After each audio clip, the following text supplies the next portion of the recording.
Sip on this. Customer service. We all know that customer service rep who should not be working their job. They're miserable. They're a miserable human. They have a miserable life. And they take that misery out on everyone. I get it. However, I've worked customer service literally my entire life in one capacity or another. As a hairstylist, as an educator, as director of cosmetology school, dealing with students and their parents, as business manager, as a salon manager, and it's all been within the customer service field. I've also, for different reasons, have had to work in a doctor's office where people have emergencies, and I've worked in a lawyer's office. And no matter what, everybody deserves respect. We need to always meet people where they are. You know what? We need to do better than that. We need to understand that the person we're dealing with on the other end of that phone might be dealing with something bad. And if they're calling a doctor's office or a dentist's office, like what just happened to me, they could be in a lot of pain.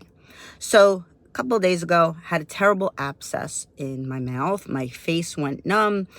Face got really swollen. I had seen the dentist the day before. She gave me antibiotics. Unfortunately, the next day is when my face blew up. So she said, I need to get to an oral surgeon immediately and have that abscess drained. Gave me a few numbers. So of course, though, we're dealing with insurance, right? So I'm calling the places up. And first place doesn't take my insurance, unfortunately.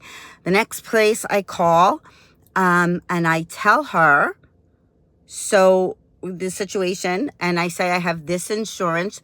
She says, you don't need medical, it's dental. What dental insurance? And I said, oh, okay, because the person I just spoke to said medical to have an abscess drained. It's dental.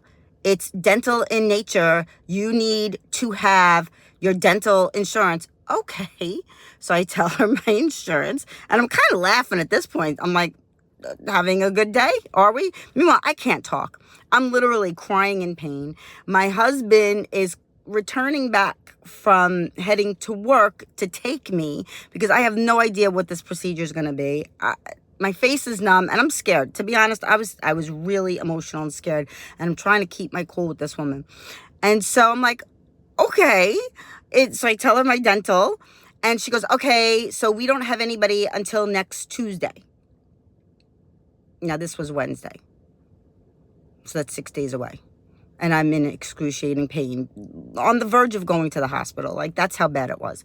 And, of course, I never look things up online. I'm looking stuff online, and I'm getting nervous as hell. So I'm like, oh, well, my dentist said you may be able to get me in today. I'm in a lot of pain. I don't know how you want me to find space where there's no space.